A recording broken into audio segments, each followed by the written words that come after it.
Yes, people, ladies and gentlemen, and dishwashers and microwaves, welcome back to the channel. It is Manchester United versus Brighton and Hove Albion tomorrow afternoon. And it is mid-table clash, mid to bottom table clash between us and Brighton. Brighton, of course, the team with the better form and the better style of play at the moment. But yeah, Manchester United in need of an upcoming, um, as we are quite a long way off of things at the moment. Quite a way off the boil, and it must be said, certain results not so good for us today. Other results favour us. Maybe not as fans, in terms of what we think about our rivals, but in terms of the grander scheme of things for this season in Manchester United's case. Of course, Man United in 13th at the moment, 26 points, 7 wins, 5 draws, 9 losses, -3 goal difference. We have Brighton coming to town, a team that I think at the moment has the most draws in the Premier League.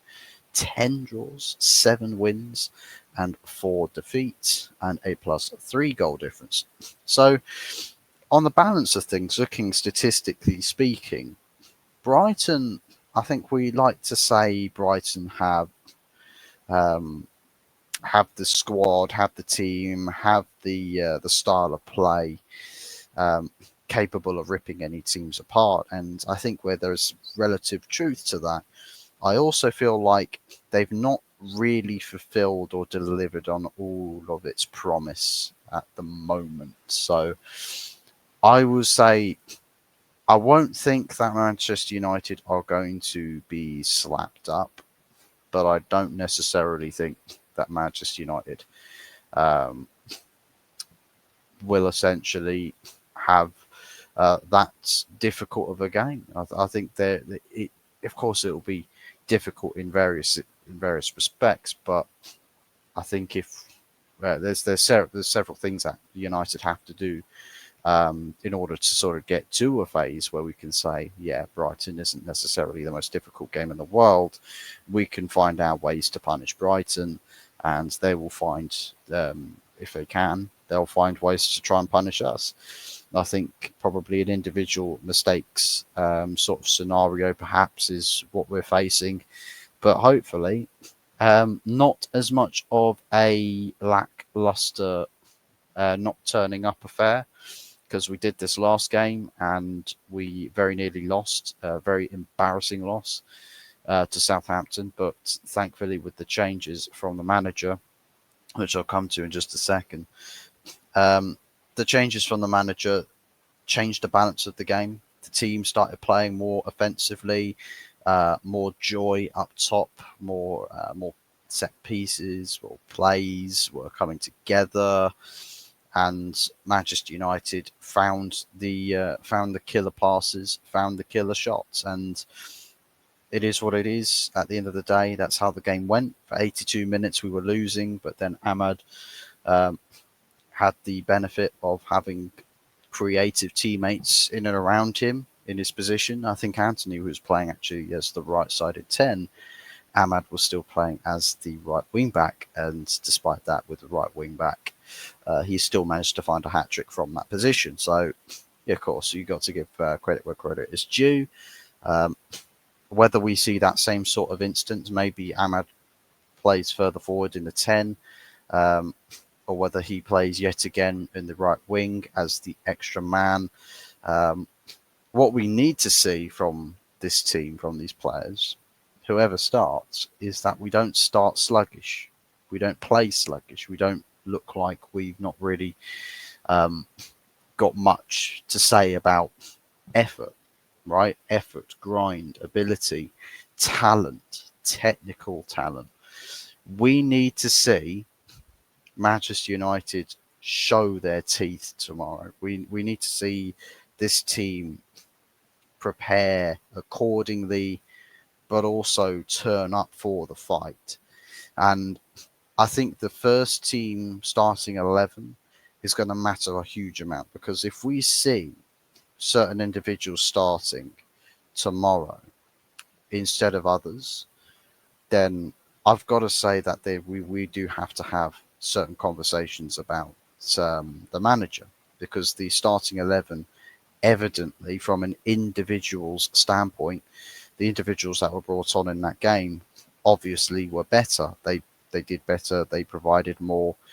And I think with the noise of the fan base, giving a lot of plaudits to certain individuals, maybe that's what forces the hand. But to me, I think one player that under zero circumstances plays, under absolutely no circumstance does this player get a start in this game, is Rasmus Højlund. I think this guy is in dire straits, on fraud watch. The sort of concern that I had for this player before we signed him is showing up. Right, he's absolutely showing up. The concern that I had, he did okay for his first season, but the problem we have is that, thank goodness we have a plan B to this. Thank goodness there is a option that provides something more to this team. Maybe not the quickest striker in the world, but definitely a player that we are better when he's playing. We are further up the pitch in front of goal. We're a better team when Joshua Zirkzee plays. Whether people believe that or not, for me, Rasmus Højlund is become a very obvious problem. And, I don't necessarily think the club will see fit as to selling Højlund. But for me, we can't just keep banging our heads against a brick wall and expecting it to eventually not hurt. If it stops hurting, it's probably because you're dead or brain dead, right? So let's acknowledge the situation for what it is. For me, it absolutely is imperative that that Manchester United and Ruben Amorim, they start Zirkzee up top. I think Eriksen has to be a bench player again, despite assisting one of the goals yesterday. I think impact later in the game with the eye for the pass, the eye of the needle pass, is definitely worth bringing on when there are tired legs and weary minds from the opposition. But absolutely a midfield duo between Ugarte and Toby Collier needs to feature. Toby Collier needs to feature. Former Brighton man as well, with Toby Collier. I think it was 2022 that he joined us from Brighton, and we need to explore this. We need to fulfill this. Bring Toby Collier into this first team setup. Every time he's been given minutes, he's had a good showing. He has had a good showing. I think the only game really he was sort of brought on in and was thrown in at like cannon fodder was the Liverpool game at Old Trafford. Whilst Ten Hag was still here, whilst we were absolutely getting ripped to pieces, and Ten Hag was just like, "Yeah, go on, be an extra body," and he just started getting shot. So, yeah.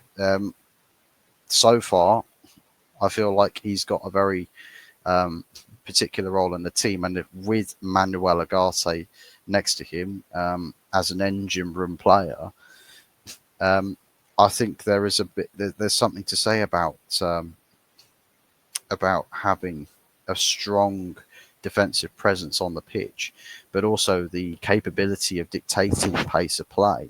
I think Collier's got various attributes that can help the team establish itself a bit more.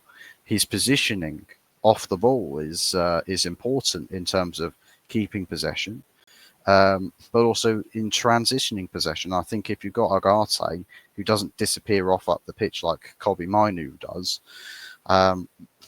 then maybe we've got something to say about. say about this. Collier or Bruno Fernandes, oh, not Collier or Fernandes, Ugarte or Fernandes as the player next to Collier. I think Collier would be a little bit more isolated if you do opt to go with Fernandes, but then you'd be prioritising having more creativity up top, because maybe we're looking at starting Garnacho again in the left side of the 10. And if Anthony's not completing his loan deal tomorrow, then probably Anthony may play in the right wing, in the right side of 10. So, yeah, I think there's just specific players that need to be playing tomorrow.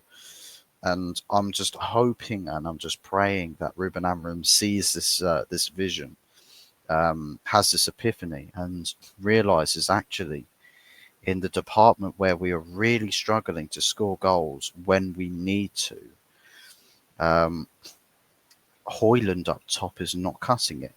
And it's not that Højlund's just not being able to find the back of the net here. Like, this isn't just, oh, he just is having a bit of a downtime as a striker. No, the guy just doesn't get into the box. Like, he's not, like people will say, but he's not getting the service. Unfortunately, we're not playing a system that we're camped on the edge of the opposition's box 24/7, and we're just crossing the ball and passing the ball in endlessly to him. This isn't the system to do that. It's a bit more slightly further back, control tempo of the game, and pick your moments to then play in the killer pass and then to score the goals. Højlund has repeatedly proved to us that in terms of intelligence and football IQ, he is one of the players we can safely and with full confidence place into the category as low IQ. He doesn't look like he has the know-how to play the role in the team that he is meant to be playing with any efficiency whatsoever. And people will say, but he's young. He's young, give him time, he'll get used to it. There's certain things about football intelligence that you gain over time with age, such as your decision making can improve over time because with age comes wisdom. Your mind slows down and you start rushing things just a little bit less, so it looks a bit less frantic. Højlund's problem is not that he does things too fast in his brain, right? That his body's like trying to do stuff quicker than how quick his brain can process things. His overall game is just completely ineffective. Physically, has no presence despite his 6'4", I think like 6'3", 6'4" stature. Absolutely no presence on the pitch physically, no presence on the pitch aerially, and no usage of pace really in the areas that we need him to, because we saw him using pace in the game against Southampton, but he's then trying to create. But he's meant to be the striker. It's meant to be the opposite way round. The creator players are creating for him. But in how the game transpires, he puts himself in the positions where he's not the final pass that you get the ball to. He's not the final piece of the puzzle. He's almost sort of getting himself into the second to last piece, third last piece of the puzzle, but he's breaking the play down and the attacks down there rather than just before we placed a strike and placed the ball in the back of the net. So Højlund is very much a very centric piece over a lot of issues that the attack is facing at the moment. I think, of course, the midfield balance needs to be right. I think the right selection of wing backs needs to be addressed. I think the news that we are seeing, Malacia being linked to a loan deal away from the club, to me, I'm a little bit confused by this. I'm not too sure why we're looking at Malacia being loaned out when Luke Shaw is not even back fully fit yet. And on top of that, I mean, Luke Shaw doesn't really play as a wing back. So the only fit left-sided wing back we've got, full stop, on the team is Tyrell Malacia, and we're looking at loaning him out. So I don't know what the plan is here. I know that the stories are talking about Wolves' Ain't Nori um, as an option for the left-hand side. I think, as a Prem proven player of ability. I don't think he's, world-class talent or even potential for world-class, but I think it's one of those deals that, again, I don't necessarily think you do in January, because you're probably looking at the whole relegation side of things and thinking, well, if Wolves, who are tied on points with Ipswich in 18th place, if Wolves go down, then there's quite a few teams that, or quite a few players that teams will go in for, um, utilizing the relegation clauses. So yeah, for me, I think it's imperative that we look to either keep the left-sided options as wing-backs or defensive wing-backs at the club, or that we recruit for somebody to come in for the short term on the cheap, so that we can look at bringing or really upgrading the quality on the left-hand side in the summer, since that, with Mr. Cheapo Pants in Sir Jimbo Ratcliffe, um, or Mousecliff, um, that we're going to see, sufficient quality come through the door this month. And to be honest, with the way that the transfer window's going, every passing day, it honestly just feels like more and more and more and more like we're not going to be signing any players in January, and we're just going to. Well, I mean, we're looking like we're loaning players out, and I'm a little bit worried that we'll loan these players out, and the club do nothing to bring anybody in, and it's just like, well, you've lessened the numbers of your squad, you've not improved it, you've actually thinned it out. So, what's the plan here? One very sore theory that comes to mind is maybe Surgeon Ratcliffe thinks, well, if we can just lower the amount of money we spend on wages between now and the summer, even if we don't bring anybody in, we'll take the short-term pain to open up the budgets a little bit more for the summer, so that there's more to spend and we have more sellability um, in the summer to be able to offload players on the higher wages, because they'll put in the shop window, they're given game time, given experience, and they've worked to get themselves these moves away from the club. But yeah, I do feel like at the moment the transfer window is really dry. It's a dry January. Um, yeah, just not. I'm just not enjoying this January transfer window whatsoever. Um, in terms of the score predictions, what I've gone with is a 3-2, a bit more. It's a bit ludicrous this, but 3-2 win to Man United. It does really feel like, right, it does really feel like that this game tomorrow, I'm predicting my score solely off of things going well, right? And that says what everything you need to know. It says everything that you need to know. That a very, glass not half full, but a glass completely full view for Manchester United tomorrow is a 3-2 win. A narrow win, of course, plausibility to having issues in the game, but ultimately enough quality to just see out the win. I'm thinking more just get us 3 points at the moment, because we need desperately to be picking up points in the part of the season where we have the winnable games, and that the whole consistency feat is an issue that we directly tackle. I think the players had the inconsistency bug against Southampton. and were lucky that they got themselves out of it. So I think the right team matters tomorrow. Of course, if we do get the right team, then I will go optimistic with saying that the scoreline will be 3-2.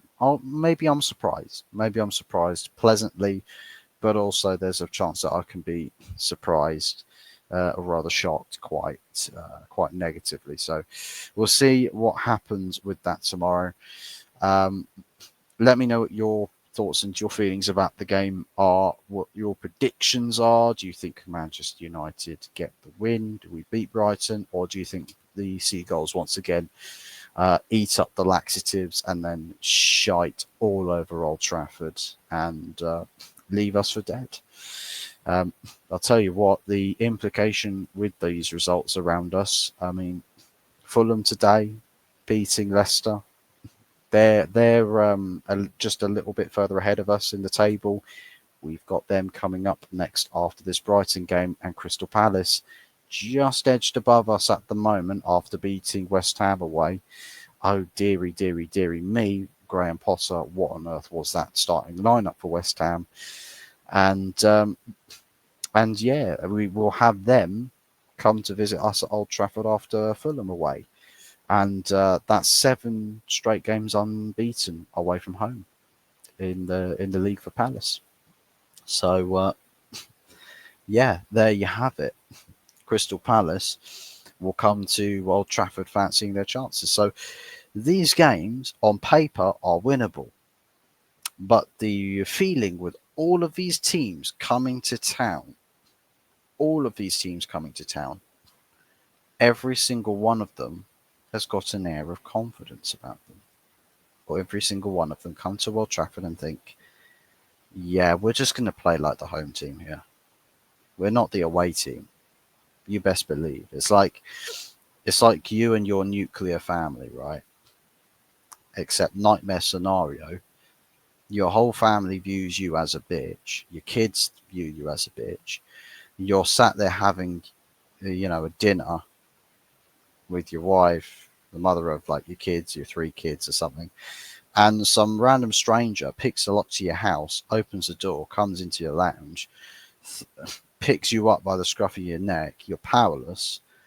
He'll throw you out the house, and basically he goes and sits down in your seat, and your kids start hugging this stranger, calling him daddy, and your wife is just like, I've got something for you tonight, and giving him some dirty looks. Meanwhile, you, the family man, just chucked outside of your own house and ultimately treated like a bitch. That's the complexion of away teams coming to Old Trafford at the moment. They think they will just waltz in, pick us up by the scruff of the neck, just sit out there for me, little buddy, and let us take care of business. And that's what happened. That's what seems to happen at the moment, and we need to break that cycle.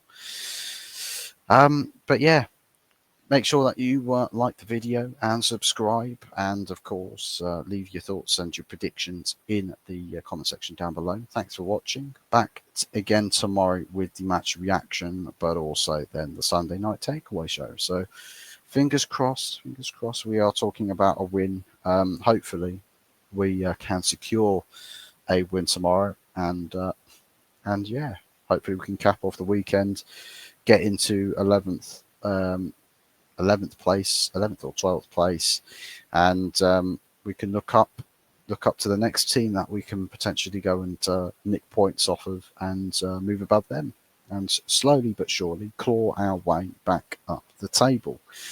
Don't look down, guys. Look up. That's what the team should be doing. Look at who the next team to go and slaughter are, and see what scalps we can claim. Thanks for watching, guys. Take care, and we'll see you again tomorrow.